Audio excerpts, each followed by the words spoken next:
The Fédération Internationale de Football Association awards the 2025 FIFA Peace Prize, Football Unites the World, to Donald J. Trump, President of the United States of America, in recognition of his exceptional and extraordinary actions to promote peace. Thank you very much. This is truly one of the great honors of my life. This is the certificate. It's yours.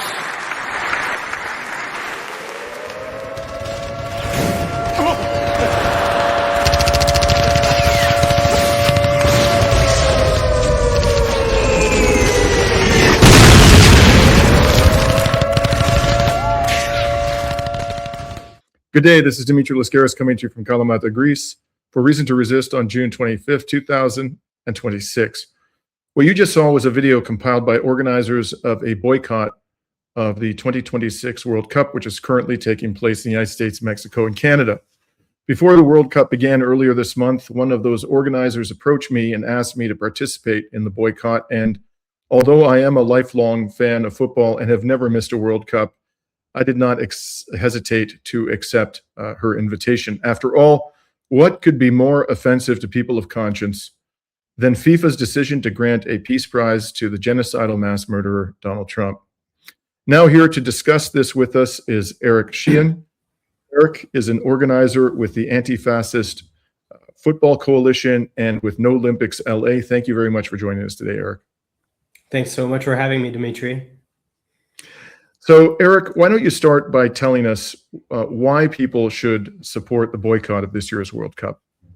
Sure. I mean, whether or not you are super clued into football and the football world, it's hard to ignore all the injustice that the United States perpetuates around the world.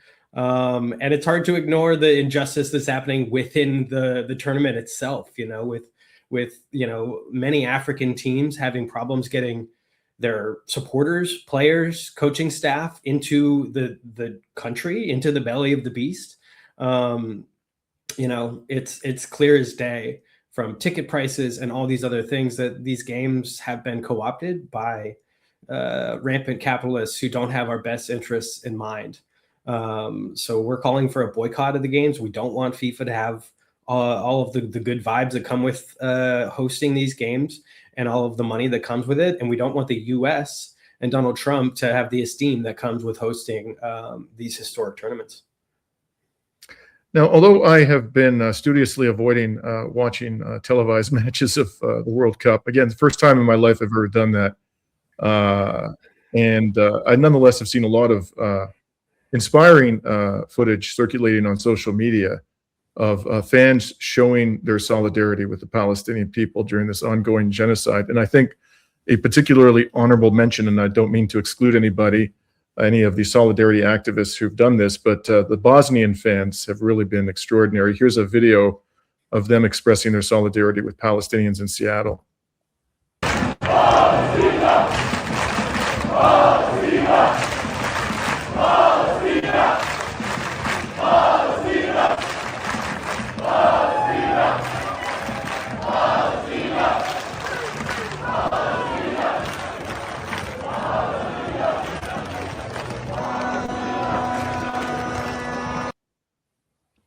Now, they did the same thing, by the way, the Bosnian fans in Toronto, on a boulevard where just days earlier there had been a protest in support of Israel.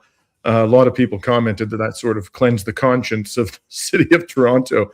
But what do you think accounts, Eric, for the fact that the FIFA and UEFA have absolutely stubbornly, coldly and callously refused to remove Israel from European competitions and from World Cup qualifying? I mean, the reality is that like FIFA and various colonial structures like the United States and Israel, settler colonies, they have a lot in common. Their interests align very, very deeply. And so, for years, ever since, Israel left the Asian Football Conference and joined the European Football Conference, it was kind of clear there was something odd happening. But, despite football matches happening in occupied Palestine, in places that are, settlements that are illegal under international law. FIFA continues to stream those matches, and they were recently caught doing that, and allowing, Maccabi Tel Aviv fans to march through Europe chanting disgusting, racist, terrible things. The reality is that settler colonialism and Zionism are disgusting ideologies that have no place in civilized humanity. And FIFA has, no issue supporting those ideologies and putting them on the world stage. While at the same time, in an instant, they removed Russia from all competition. So the standards that FIFA claims to hold itself to are not consistent. The way that our sport is being used to wash the reputations of the U.S., who is normalizing this genocide that the U.S. and Israel are committing together, both in occupied Palestine, in Lebanon, and in Iran, is very telling of the point of these organizations, which is not to celebrate sport, but to co-opt the good vibes of the beautiful game and of the most popular game on earth to, the betterment of themselves, and, to get big, juicy contracts for their corporate partners. Like Archer Aviation and, Home Depot. Archer Aviation is a literal weapons company that partners with Anduril and Palantir. And these are the things that they are advertising with images of our children playing futsal. Yeah. It was remarkable, the swiftness, with which they banned Russia. They did that within, I think, 7 days of the Russian military intervention in Ukraine. And even though the Russian national team and clubs have remained banned since then, and even though the number of civilians killed in Gaza, just Gaza, not including Iran, Lebanon, the West Bank, by Israel during less time, because the genocide started in October 2023, the military intervention in Ukraine started in February 2022. The number of civilians that Israel has killed is many times greater than the number of civilians that the UN says have died in the Ukraine war. It's just absolutely amazing that they have resisted this pressure until now. And I also wanted to ask you to talk about something called the People's Football Club. I did not know about the People's Football Club until I began preparing for this interview. And you were quoted recently in the media talking about this organization. What is that all about? Yeah, People's Football Club, we partnered with recently for a Football for Liberation match. They've done a number of fundraiser solidarity matches, one for Palestine, one anti-ICE focused, one for trans rights. And so, this group is a group of footballers in Los Angeles that play weekly, twice a week. And every once in a while they put on these solidarity matches where they raise funds for various, militant and politically, let's say, responsible activities. And so, our partnering at the Olympics with these groups is part of our People's World Cup program, where we are trying to encourage folks to attend alternative counter-programming options to the World Cup that are happening in Los Angeles. And, these include, things that are explicitly connected to the game, whether that's, a 3v3 tournament happening in Mariachi Plaza, and next to an art opening specifically about football and the politics of football that happened at Espacio, a wonderful art center in Boyle Heights, or, a screening of Rojo Amanecer, which is a film about the 1968 Tlatelolco massacre during the Olympics there, that we're going to be hosting at co-hosting at the Harriet Tubman Center pretty soon here, or the Really, Really Free Market, which is, an event that's happening on Sunday in Los Angeles, the 28th, which is, a market of free offerings for community organized by the LA Tenants Union, Echo Park Mutual Aid, and LA Street Care groups that do, really important work in the community. So we're trying to highlight the really important, wonderful work that happens in our community, despite the fact that, FIFA is here and our city is spending all of our money setting up these fan zones while FIFA rakes in $10 billion in profits. Yeah. Just a few weeks ago, Eric, I'm sure you saw something about this in the media. One of the most famous footballers in the world, arguably the one who will replace Messi as the leading footballer on the planet, Lamine Yamal, who's now, I think, only 18 years old, plays for Football Club Barcelona, which happens to be my favorite football club. During a celebration in Barcelona, he took a huge Palestinian flag pictured there and began to wave it. And as admirable as this was, and I commend him wholeheartedly for it, there has been remarkably little said by the world's leading footballers in defense of the Palestinian cause. And I think about a year ago, one world famous footballer, Mohamed Salah, who plays for Liverpool, who's of Egyptian origin, he put out a post in which he indirectly criticized Israel's killing of Palestinian children. And other than that, I haven't seen anything by any of the world's football stars than the Lamine Yamal intervention. What do you think accounts for this unbelievable silence by these extremely well-paid footballers who have this enormous platforms? How can it be that none of them have expressed solidarity other than Mohamed Salah indirectly and this young man, Lamine Yamal? Yeah, I mean, it's rather unfortunate, the reality of, what our best footballers feel that they are able to say. I commend Lamine Yamal, and I'm a Liverpool supporter, so Mo Salah, he said a number of really important, wonderful things about what's happening and intervened, but not as strongly as we would like, it has to be said that the sponsors of all of these clubs, whether it's Liverpool or FC Barcelona, so many of them are complicit in these genocides. Liverpool recently topped the league table of complicity in genocide, the War on Want report, which came out of the UK, which was absolutely brilliant. Lamine Yamal plays for FC Barcelona. And, FC Barcelona employs this Israeli Mossad-led firm called ISDS International, led by this man, Leo Glesser, who is a Mossad agent and an IDF terrorist. They do security for FC Barcelona. They also do security for, Pemex, Banco de Mexico, Pepsi, so many other massive corporations, celebrities, state actors all over the world. So, all of the money that is driving the economy behind football, that is co-opting all of the good vibes and sucking it in to itself, I think is a big part of it. But the reality is these players are thinking about their careers, and they've seen players be punished, whether that's players being removed from Arsenal or the kit man who lost his job at Arsenal because he spoke out about these things.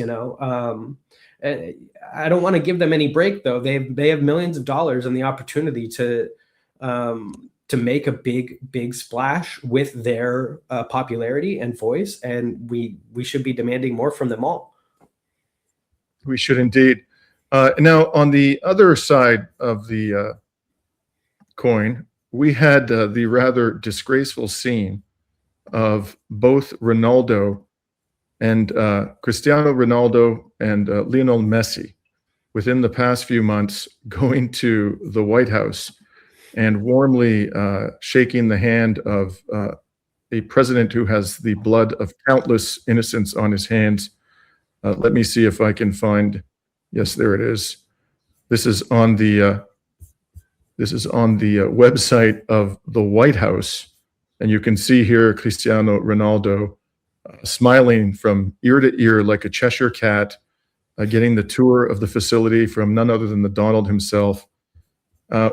It was most striking to me, Eric, that both of these players within a short period of time went to the White House as the U.S. government was enabling a genocide in Palestine to shine a little bit of glory, sporting glory, on this president, the war criminal, Trump. What do you think they were thinking? I mean, I know you have a hotline to Messi or to Ronaldo, but what do you think prompted them to do this? I think they're obsessed with popularity and power and proximity to it, just in the way that Gianni Infantino is obsessed with proximity to power. And that's why he invented that prize to give to Trump, right? Like, These players have had everything handed to them their whole lives. They've worked their asses off to become incredible. I was like, in the CR7 versus Messi debate, it was always Messi for me. And then I saw that he was in league with the Zionists in the same exact way. And I was like, all right, enough of him. Like, I'm going to forget about him. And seeing Lamine Yamal step up was wonderful. But, these players have a responsibility to not allow themselves to be used to wash the reputations of these war criminals, these monsters. Like, is this the first time that a World Cup host country has literally been waging war and threatening the lives of the players? Like, Trump literally said, like, for their life and safety, the Iranian players shouldn't come here. And then said something recently to the effect of, they'll be lucky to get home. Like to go on the world stage and stand and shake hands with the man who's doing that shows absolutely no courage, no bravery, no moral resolve. Unfortunately, what they're good at kicking the ball, but they're not, morally sound humans, and they shouldn't be looked to for to lead anything, unfortunately. Yeah, during the last World Cup, I rooted, vigorously for Argentina, but the combination of Javier Milei and Messi going to the White House just killed it for me.